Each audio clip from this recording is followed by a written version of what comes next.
Kailangan si Kalinga Prab ang makakaalam. Pero bakit pinapublic? Ba't kailan i-public? Kasi magiging masisira po si Carla rito. Alam niyo, ang tao nagkamali ng isang beses. Giba na yon.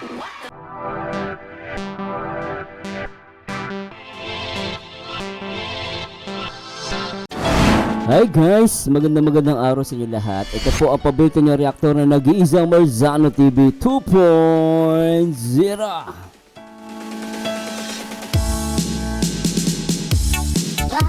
At ngayong araw guys, may pag-uusapan tayo. Ito yung upload ni Jomcar Forever. Hiramin ko yung kanyang upload. And I think maganda pag-usapan to, no? At kung may mga mababanggit na pangalan man dito ng kinauukulan, nothing personal guys. No, focus tayo sa issue. And gusto ko lang magbasa, magbigay ng opinion and reaction about dito, no? At maybe maybe may matutunan tayo dito sa post na to, no? At syempre, I try as much possible sagutin to ng alam mo yun, yung tamang pagsagot bilang isang reactor ng Kalingap. And shoutout po sa mga viewers natin dyan, especially mga Jomcar matatag. Magandang araw sa inyo. At syempre sa lahat ng mga solid viewers natin dito sa ating YouTube channel, Marzano TV 2.0. At samahan nawa kayo ng Panginoon. At syempre araw ng Lunes, February 23, 2026. Magandang araw sa lahat. At syempre shoutout mo natin lahat ng Team Kalingap sa pangunan ni Kuya Santos Matubang, Ate Edna, at syempre nag-isa Kalingap Brown. At di ko na papatagalin guys, syempre huwag nyo nang kalimutan na mag-like, comment, and subscribe. At tara, let's bagets. Marzano TV 2.0. Alright, please subscribe. And please subscribe guys. At ito, basahin natin yung upload ni So, Jomcar Forever shoutout sa iyo babasahin ko lang itong post mo. And wag ka mag-alala, I try my best na maging patas sa mga na kino-content natin dito sa ating YouTube channel. So, try natin guys. React po natin tong focus, yung issue nila. No, actually natuwa ako sa comment niya, no. Sabi niya rito, basahin natin. Jomcar Forever, bagong sumbong, bagong paninira, di ba? Bagong sumbong, bagong paninira. Bahala kayo dyan, basta ito lang po ang masasabi ko. Si Carla po ay maayos ang pagpapalaki ng magulang niya. Alam niya ang tama at mali. Marespeto, magalang sa magulang at sa lahat ng tao. At never yan gagawa ng mga bagay na alam niyang ikagagalit ng magulang niya at ikapapahamak niya. Matalinong tao po ang aming dalaga, kaya please lang po tigilan nyo na ang kaagawa na kung ano-ano mang issue. Sa mga palasumbong, hindi ako naniniwala na concern ka. Or kayo. Kasi kung talagang concern ka or kayo, di ba, dapat sa magulang or mismo kay Kalinga Prab kayo magsumbong in private. Actually, itong sinabi niya guys, no? I don't know kung ano yung sinasabi niya. Pero dito yung na-caught ng attention ko. Na tama siya, no? Kasi may mga ngayon, may mga nagsusumbong kuno. No, I don't know kung totoo man hindi. Hindi ko sinasabing hindi totoo yung sinusumbong nila. Pero, yung sinasabi niya rito, no, yung mga sumbong-sumbong na ganyan, actually, sasabihin concern. Ako hindi ako naniniwalang concern eh. Kasi concern ka, tama yung sinabi niya, ulitin natin. Ayan o, ayun, matalinong tao po ang aming dalaga. Kasi kaya please lang po, tigilan nyo na ang kaagawaan ng kung anumang issue. Sabi niya, issue. Alam mo naman issue, views yan. Sa mga content creator, views yan. Basta issue. Aamin lang. Normal lang yan, di ba? No? Sa mga palasumbong, hindi ako naniniwala na concern ka. Bakit? Sabi niya, or kayo. Ibig sabihin, hindi isang tao to o maaring marami sila. Kasi kung talagang concern ka or kayo, di ba dapat sa magulang or mismo kay Kalinga Prab kayo magsumbong in private? Yun, magandang sinabi niya rito. Dito ko nakuha yung attention eh. May punto siya dun eh. Alam mo, ang totoong concern, hindi yung pinapublic. Not unless ipapublic mo yan kung pumayag yung magulang at meron kang concern, di ba? Ngayon, kung ipapublic mo yan na hindi pa nakukuha yung panig ng iba't ibang parties, sa panig ni Carla, sa panig ng ibang tao, no? Tapos yung hindi yan dapat talaga pinapublic. Kasi pag yan, pinapublic mo yan, magiging issue talaga yan. At tama siya dun eh, no? Kung talagang concern, sa magulang muna at kay Kalinga Prab. Diba? Dapat makarating mo na kay Kalinga Prab yan at syempre sa magulang. Yun ang tama dun eh. Oh, hindi mo agad ipapublic yan. Kasi pag pinpublic mo yan, kumbaga sa lutong Macau yan, medyo hilaw pa. Eh, pagpipestahan niya ng mga tungaw, ng mga tanga. Sir Merzan, paano kung totoo yung sumbong? Kung totoo man ang sumbong, still, you need to, i-relay dun sa parents, sa kinauukulan, no? And then, kay Kalinga Prab, si Kalinga Prab ang dyan eh. Siya ang may main responsibility. Ganun dapat. Hindi kailangan i-public tapos kayo na nagsumbong, nakatago. O, tama naman. Ano, hindi kailangan i-public. Ako may punto. Agree ako dito. Hindi naman dapat i-public yon.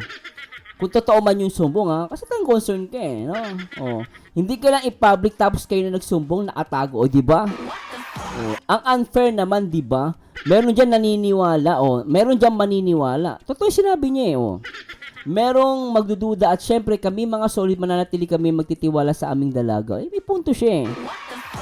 Hindi naman talaga kailangan i-public yan tapos yung nagsumbong, nakatago ang muka, ang identity, tago. Sarap ng buhay. Tapos ang sisirain si Carla. Kasi once na pinpublic mo yan, yung nagsumbong, pero may nagsumbong, ano na siya, ligtas siya. Ang dating yung nagsumbong, siya ang nagsasabi ng totoo. Si Carla yung kawawa dito. Totoo naman eh, meron dito maniniwala. Sino maniniwala rito? Yung mga ayaw kay Carla. Ito na yung chance nila para i-bash si Carla. So, si Carla ang magiging biktima rito. Para sa amin punto siya, kaya kinontent ko to guys. Sa Merzano, kasi, una-una syempre, may manonood issue to eh. Pero gusto kong i-highlight lang dito yung magandang sinabi niya. Doon ako nakapokus. Tamos, hindi kailangang i-public tapos kayo na nagsumbong, naatago, di ba? May punto siya eh. Yung nagsumbong, naatago yung identity. Tapos si Carla, open into public yung nangyayaring issue ngayon, di ba? Dapat nga naman sa magulang muna kay Kalinga Prab. Ngayon, pag sinabi ni Kalinga Prab, sige, ganito, edi niya na. Ganito yung nangyari, di ba? Na nakuha na natin yung panig ng magulang, ganito, ganyan. Tsaka natin ipag-usapan to, public. Pero nakakawat talaga si Carla dito guys, totoo lang. Kasi ako si Carla, I always support Carla. Pero hindi naman niya deserve na ganito agad.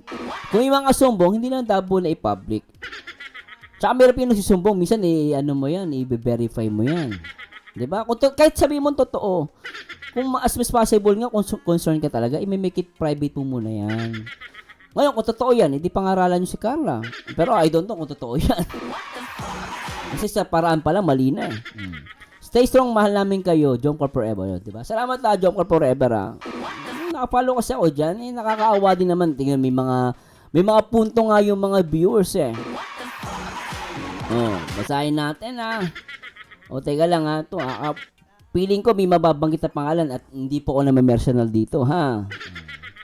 Teka, try natin na, basahin natin, Sabi Lenny Cruz, opo, hindi ko tinapos yung reaction sa issue na yan. I am not against sa reactor. Kaso po, kung dalagang concern kayo, dapat dinala sa proper forum. Ang galing. True, proper forum, di ba? Andyan si Rob na unang dapat gumawa ng action dahil Benny ng kalingap si Carla. Bayaan kausapin ang bata ng personal. Bukod pa doon, may magulang pa si Carla. Tama naman eh. Tama naman eh. Kung totoo man o hindi, kung totoo man o hindi dapat iparating sa tamang tao ang issue. Tama naman yun. Yung issue dapat iparating mo dun sa kinauukulan.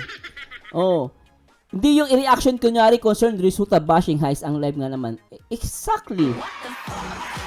Totoo lang guys Totoo lang. Magiging, nakakawa si Carla rito. Ibabas talaga si Carla rito. Unang-una, dapat talaga alam mo na ni Kalinga Prab to at ng parents. And actually kung ako tatanungin nyo guys, hindi naman dapat to i-topic eh. Kung talaga masyadong maselan yung usapan. Kasi kawawa, beneficiary ni Kalinga Prab eh. Bilang reactor, dapat pinagtatanggol mo eh. Hindi yung pag alam mo yung issue, mataas ang views, bira ka ng bira. Natin personal guys, totoo lang, kasi ang rito, yung kalagayan ng beneficiary sabi na may Kalinga Prab, bilang reactor. Kung reactor ka, dapat ipagtanggol mo yung ng beneficiary mo.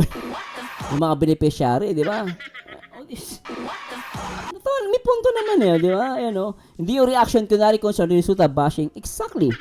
High Sun Live na nga naman, kada araw na, araw na lang, laging may bagong issue kay Carla. Eh, kasi nga sikat.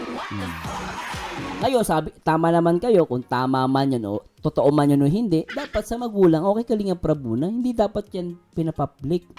Lalo kung ikasisira ni Carla. Po. Nasa inyo yun guys ha, hindi ko kayo pinipilit maniwala ha. Mersly Bobby De La Cruz, walang perfectong tao ang mga gumawa ng issue. Perfect ba kayo? Kung minsan, nagkakamali ang tao nang hindi sinasadya. Exactly, totoo yan. At na-realize din niya na mali pala yun. Depende, may mga circumstances kung bakit tayo nagkakamali. Yung masama nga, may possible na magbago. Yung pa kayang naagawa ng mabubuting bagay, tas nagkamali lang ng konti, napuna na agad, na issue o diba? Bakit yung magagandang tama naman siya, nagkamali lang konti, issue agad. O, tapos yung nagsumbong, protektado yung pangalan, protektado pati muka. O, diba? Ha, kahit ano pang paninirang Jomcar pa rin, na magkamali man sila, okay lang yun, dahil ako man nagkakamali do, diba? Eh, kahit naman po ako, Ma'am Mels, nagkakamali din po ako. Ano yung konting mali ni Carla? Kailangan ba sabihin lahat sa public? Para sa akin, hindi dapat. Unang-una, nag-aaral yung bata. No? Lalo kung ikasisira ng image niya, iingatan mo yun. No, di ba? Sabi ni Maylene, Liray, tama po siyem tayo, hindi ako naniniwala na concern niyang panay sumbong basher ni Carla yan. Kasi kung concern pala siya, dapat si Kalinga Prab at mama ni Carla siya magsumbong. Totoo. Sa mama ni Carla at kay Kalinga Prab. Oh. Hindi sa reactor, tapos yung reactor naman kahit walang matibay na evidence topic. Hindi yung problema eh. Yun ang may problema guys eh. Alam, totoo lang, tama naman kasi ibang mga viewers eh. Di ba? Hindi sa reactor, huwag kayo sa reactor magsusumbong, kayo sa reactor, abuse yan. Tsaka tama naman eh, no? Hindi dapat sa reactor kayo magsumbong. Actually guys, totoo lang, nakakatanggap din ako ng iba't ibang mga sumbong. Kasi hindi po lahat ng sumbong pinapatulang ko, pinapabayaan ko lang eh. Marami nagmessage sa akin guys, mga sumbong, pero hindi ko pinapatulan. Alam niyo kung bakit? Kung alam ko ang kasisira ng beneficiary o ng isang vlogger, hindi ko gagawin. Totoo lang, lalo napaka-private. Mahirap po yan. Tama eh, may magulang si Carla sa si Kalinga Prab dyan. Ayaw mo siya mag-explain dyan. Ngayon, kung nag-explain na si Kalinga Prab, ako naman, as a reactor, mag-react naman ako sa sinabi ni Kalinga Prab. Ila Kuya Bal, kasi sila yung pinaka ganun ako gagawin. Pero hindi ako mangunguna. May nagsumbong, tapos yung nagsumbong, itatapik ko. Mali yun, magiging unbiased ako. Dapat, isumbong mo muna sa magulang, and dun kay Kalinga Prab. Ngayon, pag nagsalita si Kalinga Prab, dun tayo magbigay ng explanation. Ngayon, kawawa talaga si Carla rito dahil siya talaga mababasyo rito guys. Totoo lang. Hindi sa reactor, tapos yung reactor naman kahit walang matibay na evidence, yun ang problema. Lalo na kung paano, what if, nagsisinungaling yung nagsumbong. Tapos pinablik mo. Hindi lalabas, bias ka. Ngayon, may ebidensya ako. Kaya sabi mo may ebidensya ka eh. Respeto na lang din kay Kalinga Prab. Kay Kalinga Prab muna dapat pina-explain. Nagsumbong kayo sa magulang at kay Kalinga Prab. Di ba ganun? Ganun naman yung case eh. Basa pa tayo guys ha. Talagang mahirap to. Sabi, nagsumbong protektado. Tignan nyo. Natutuwa ko dito eh. Ang nagsumbong protektado paano naman si Carla? Di ba? Yung nagsumbong protektado. Pero si Carla, ang tanong, sino na nababash? Yung nagsumbong, hindi. Yung nagsumbong, di nga siya kilala eh. Ang kilala si Carla. Si Carla ang biktima rito. Yan ang nagsumbong protektado, paano naman si Carla na binabash dahil sa mga topic na wala namang talagang solid na patunay, puro lang sabi-sabi. Yon. Di ba? Medelinda Pajardo II, tama sis, malaking tiwala kay Carla dahil sa hirap ng buhay nila noon, di ang gagawa ng mali sa buhay. Pero let's admit, no? Ako totoo lang guys, kahit po ako nagkakamali. Tama yung sinabi ng isa sa viewers eh. Lahat tayo nagkakamali. Lahat tayo nagkakamali eh. Pero hindi naman yung para durugin naman si Carla. Bakit na, di ba ngayon masama nga, nagkamali, binibigyan pa ng pagkakataon. Yung taong gumagawa ng mabuti, nagkamali lang, kung durugin, di ba? Meron dapat nando pa rin respeto. Hayaan na lang, inaninira, ipasa Diyos na lang natin kasi babalik din niya sa kanila. Basta si Carla, magtiwala sa magulang niya at Jomar. At kay Jomar, umuyos na sa mga nagpapanggap na mabait. Minsan, siya yung traitor kasi maging maingat lagi, wag magtitiwala agad. May punto naman, pero hindi naman pwedeng lagi na natin iaasa sa Diyos. Kailangan din natin kumilos. Tulad ni Forever, Jungkook Forever, saludo ako sa kanya, no? Gumawa siya ng paraan. Pero sinabi niya yung gusto niya sabihin. Ako nabob nga ako sa sinabi niya, na nagustuhan ko yung sinabi niya. At makikita mo talagang supporter siya kasi pinatanggo niya si Carla. Ganito yung totoong supporter at nag-concern talaga. Yan ang totoong concern. Di ba? Di ba?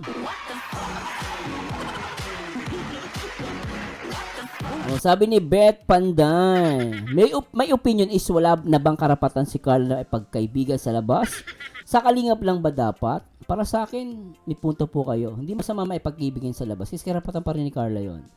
Nag-aar pa yan natural na may makakasalumuhan na iba't ibang tao, di lang isa, dalawa o tatlo lang. Madami. At about naman sa best friend, di ba 13 years na sila magkaibigan?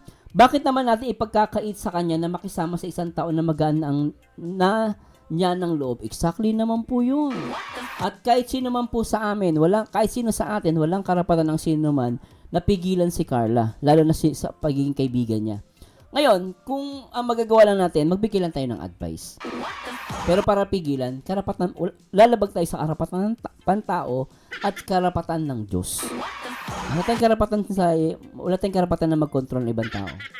Naku, nakita ko sa thumbnail pati yung naka-thumbnail na ano ba yan? May sariling buhay si Carla at bata pa, wag gawing robot, just saying. Maraming inggit sa kanya, pilit sinisiraan. Totoo po yan.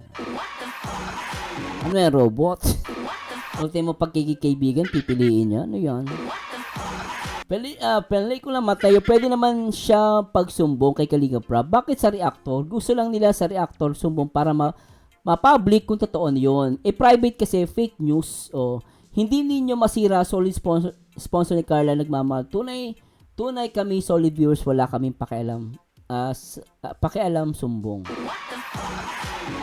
At Alice, pero kailangan din yan malaman ni Kalinga Prab, baka mapahamak si Carla, mabait pa naman siya, madali makausap, sana hindi totoo na may lalaki sa apartment.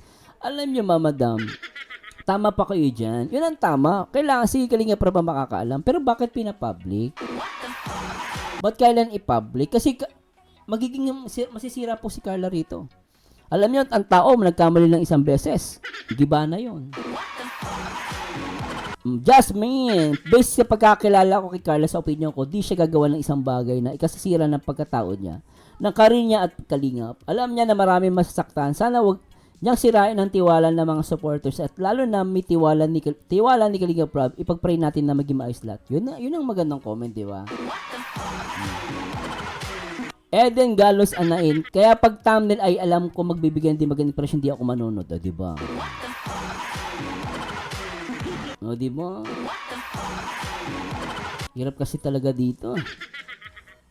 Isa na lang. Flory Arevalo, ako po hindi naniniwala, ganito kasi yan. Kay Kalingap Jomar, puro babae ang idinidikit nila. Hindi nila kayang sirain ng Jomcar. Kaya ngayon si Baby Kyle naman ang sisirain nila.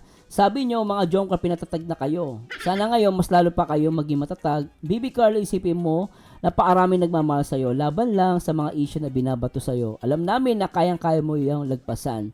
Magpaatatag ka lang at huwag susuko. Lagi mo tandaan, hindi magwawagi ang masama sa kabutihan. At yung mga pangit, hindi magwawagi. Amelita Santiago, sana wag naman masyado maigpit, lalo na wala namang ginagawa masama. Sabi nga ni Jinky, 13 years na sila magkaibigan ni Baby Carla. Kaya wag niyong i-bash, nagsimula lang yan sa mga kwento. Ano na. Pero anyway, nakakaano to. Pasensya na guys ha. Pasensya na po guys ha, medyo mabilis ang reaction video lang. So kayo guys, salamat kay Jomcar Forever. And sa lahat ng mga Jomcar, naiintindihan ko kayo guys. Ako naniniwala po ko yung mga nagsusumbong, kung may sumbong man, totoo man o hindi, dapat talaga hindi yan muna i-public. As long as hindi pa yan nare-resolve. Ngayon, pag pinablik mo agad yan, sino ang kawawa? Yung nagsumbong, hindi. Ang kawawa si Carla, number 1. And yung nagsumbong, maganda sinabi ng mga supporters Lilagyan ko forever. Ang kawawa dito, si Carla, pero yung nagsumbong, protektado. Hindi mabanggit si anong pangalan, ano itsura. Kung talagang totoo sinasabi mo, magbanggit ka ng, pabanggit mo pangalan mo, pakita mo mukha mo. Totoo sinasabi mo Yun ang totoong di ba? Kung talagang sa tingin mo, hindi ka pakikinggan ni Kalinga Prab, hindi ka pakikinggan ng magulang, at totoo sinasabi mo, gusto mong si Carla, mag-public ka, magpakita mo mukha mo, pakita mo pangalan mo. Kung totoong concern ka. Di ba? Pero ako, as a reactor, tama naman pag yung mga nagsusumbong, di naman dapat lahat pinapatulan. Ngayon, kung totoo may sumbong, dalhin kay Kalinga Prab, sa magulang, ipaalam, and then let them to resolve the problem. Di ba? And then, pag nagsalita si Kalinga Prab, doon tayo magbigay ng topic about dyan. And, I don't know yung issue dun sa best friend, no? Pero para sa akin, wag natin sana higpitan si Carla sa best friend. Not unless, kung may ginagawang mali. No? Pero hindi natin pwedeng sabihin na may ginagawang mali kasi yung best friend kasi 13 years sila magkasama Ito lang guys though, hindi naman lahat tayo perfect. Lahat tayo nagkakamali. And I'm hoping na maayos po ito. And patawad po kung may nabanggit po ako, pero nothing personal, na-oppose na po sa issue. And ito po yung aking opinion at hindi ko po yung pinipilit. Kayo po guys, ano masasabi nyo sa issue na to? No, sa pinag-usapan natin. Kayo ba, sa tingin nyo, kailangan bang i-public agad itong mga ganitong issue? Yung mga sumbong ba dapat paniwalaan agad? Dapat bang protektahan ng mga nagsusumbong? Or dapat ba i-public to? Or mas maganda, gawing private na lang ito. Isumbong sa magulang o isumbong kay Kalinga Prab kung totoo man ito. So maraming salamat po sa Diyos. And again, that's only my opinion. Gusto ko marinig ang inyong mga opinion. And please educate me about sa pangyaring ito. Anyway guys, this is Barzanyo again. And to God be the glory guys. Paalam!